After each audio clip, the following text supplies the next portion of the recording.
wrong with Torgor? He seemed well enough when I last saw him.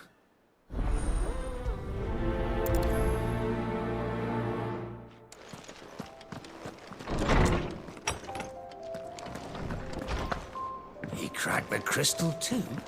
You're joking. I got your note. You think something's wrong with Torgor? So you can read. Congratulations. But I didn't say I were wrong with him. I said something weren't right. He's not been eating me treats. He used to love cracking the bones from Molly's boiled brown, but now he won't so much as look at them. Didn't like him. Which is why I'm of a mind that his mind's on something else. You've not been working him too hard, have you? No harder than usual. Is that it, boy? Do you need a rest? What was it you said he was? A frost wolf? That's what the lawsman seems to think. Then maybe this all has something to do with whatever it is that's woken inside him.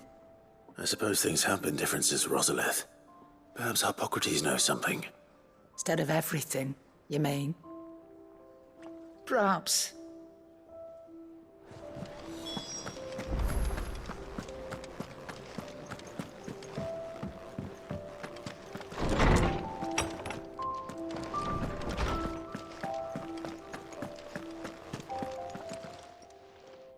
Lawsman, I need to ask you about Torgor. Something's not right with him. He isn't ill, is he? I don't think so. But according to Lady Karen, he seems to have lost his appetite, which is certainly a new development. She says he's hardly been touching his bones of late, and she believes it may have something to do with what happened at Rosalith Castle. I rather think she might be right, though not about his appetite. All canids are instinctively inclined to crack open bones for the rich marrow that resides within, and I see no reason why a frostwolf should be any different. Accordingly, I suspect it is not a lack of appetite that afflicts Torgor, but a surfeit of it. If we assume that his newfound magics require additional nourishment to sustain, it may well be that the bones Lady Karen is accustomed to providing are no longer sufficient. Frostwolves, after all, habitually prey upon far larger animals, whose bones may yield altogether different nutrients.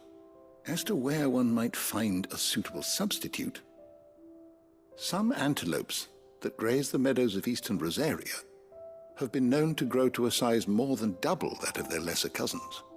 I don't recall ever seeing any that large. And little wonder. The oldest and largest such creatures rarely leave the safety of the highlands for fear of predators. The last elder antelope sighting I recall hearing about took place near Cressida, and that was long before the village was abandoned.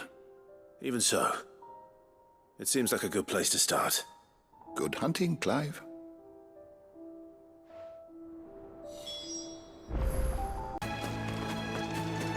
Well, it's certainly quiet. If I were a giant antelope, it would seem like just the place.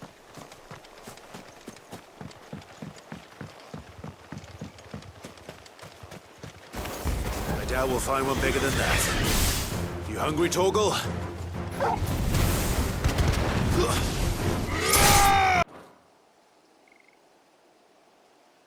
Now,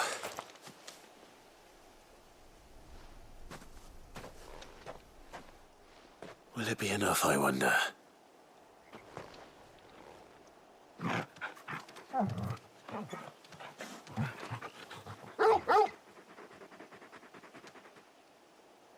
I say that answers my question, which means we owe the lawsman our thanks. You're just a big puppy, aren't you? A very big puppy.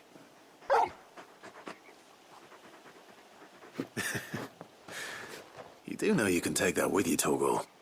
Lady Karen will be relieved to hear you've got your appetite back. Come on, boy.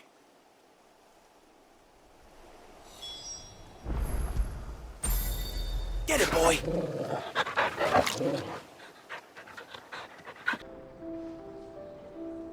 I noticed you and Torgor had gone off somewhere. Take him for a walk, did you? You could say that.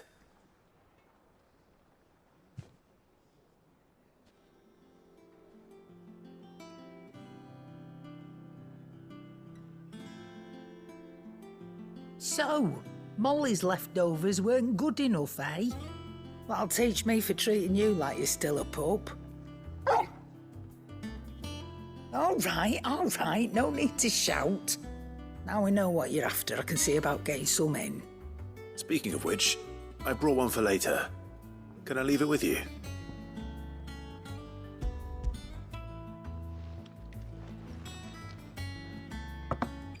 You can, aye. I'm nice like that. In return, you can thank Tomes for me. The bloody know-it-all. I was just on my way to see him.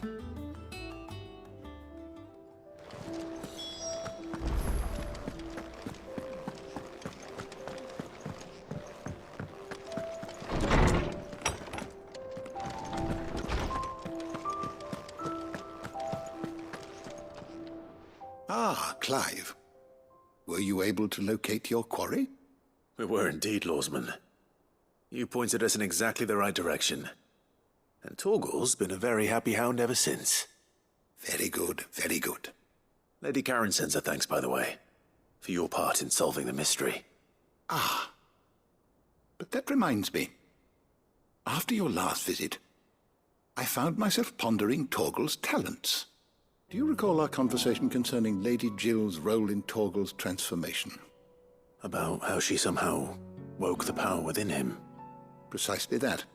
A reasonable conclusion, I thought, but one which raised certain questions in my mind. You see, the Fenrir of legend served Shiva and Shiva alone, and while the powers attributed to him are certainly impressive, the records imply they are somewhat different in nature to those you described Torgal as having used. What are you suggesting? That Torgal may be the beneficiary of more than one icon's power. Consider that in addition to Lady Jill, he has served as a loyal companion to you, your brother, and even the late Cid. In short, the icons hitherto near at hand, or should I say at paw, have been diverse and plenty, and that number has only grown as the realm's dominance have fallen to your sword. One can but speculate as to how all of this has affected Torgal. He has seemed more fierce of late. And if I am not mistaken, he will grow fiercer still. We are fortunate indeed to be able to count him amongst our allies and not our adversaries. Oh, he's more than an ally. He's a friend.